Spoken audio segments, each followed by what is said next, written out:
We shall turn our attention now to Stoned with Cupid.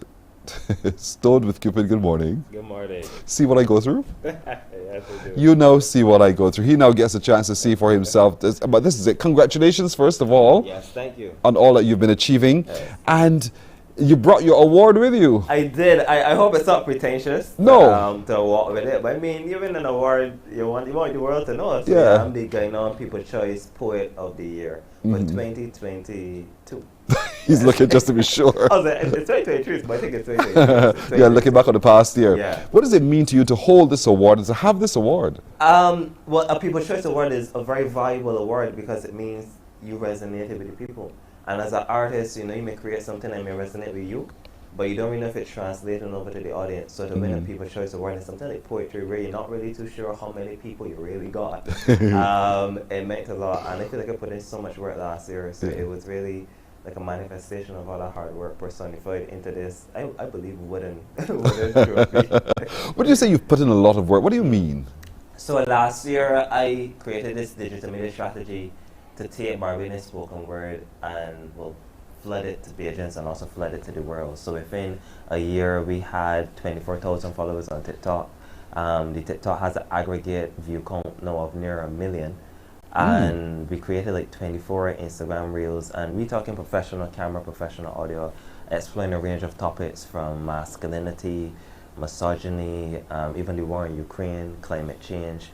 And I also became the Poetry Slam champion last year, the first ever Poetry Slam champion of Barbados last year with the event organized by the National Library Service. And we also placed in the front Collymore Hall Literary Endowment Award or Literary Endowment Competition, not sure how you would say. But I got an honorable mention, and that ceremony usually has a lot of like short stories and like novels and novellas. So for spoken word, not even PH poetry, spoken word performance poetry, to get in the top 5 is pretty much unheard of. So yeah, we did a lot of work last year, and I'm very glad that it manifested itself as this. Yeah. And so here you are now. You just actually, for Valentine's Day, I think it is, you released a new piece. Talk to me about that. So that piece is called Body Count. Body Count is an exploration of all the things we have. Death. It sounds like, you know, hey, let's breathe the autopsies and get it all done. Let's body count, time them all. So it deals with a man recounting all the things he put women through, and the things that would have led up to that, all the things that he learned as a man that he now has to unlearn, and realizing that he was a lesson for women, but a lesson in a way that the women kind of got to unlearn from as well.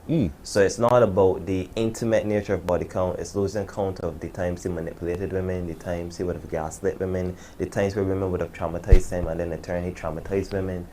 So it's really exploring the cycle that happens in relationships, and a lot of the times we want to be understood but we're not very understanding.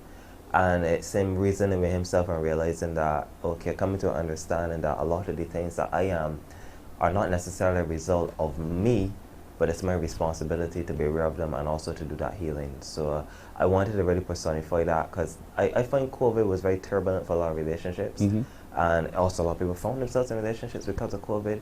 And we became different versions of ourselves. I don't think anybody left this pandemic the same way as they went in.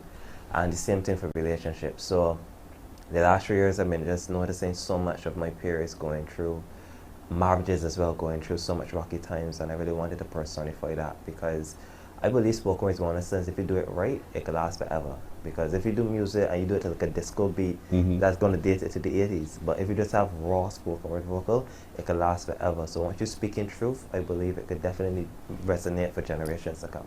Do you see yourself as a mirror, or do you see it that you are just pouring out from your experience? I'm a bit of both. I am definitely a conduit for the experiences of my peers, and I'm also putting my personal experience into it. So I try to speak on things that people can relate to, and I also try to speak from my own unique personal experience. So I pull from everything that's happening around me, may even pull from this interview.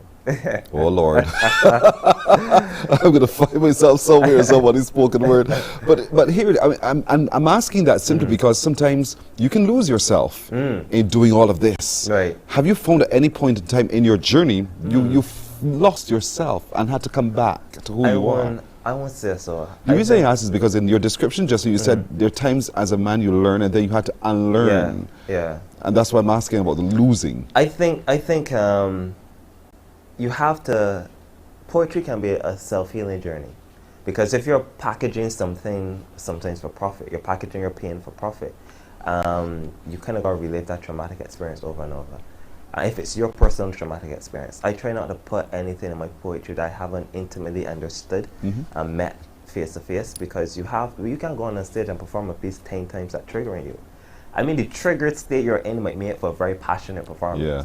But after you come off the stage, you know, go around, shut their feelings and pack all of that. So I think it has forced me to come face to face with a lot of things that I believe in or don't believe in. And I think I do a lot reflecting and soul searching before I touch the stage. So, and if I realize it's too much, I take my time with the piece. Because some of the pieces I work on it for like 3 years. Because artists never finish it, just abandon. I think Pablo Picasso said that. So I have pieces that just morph and take different forms as I get older.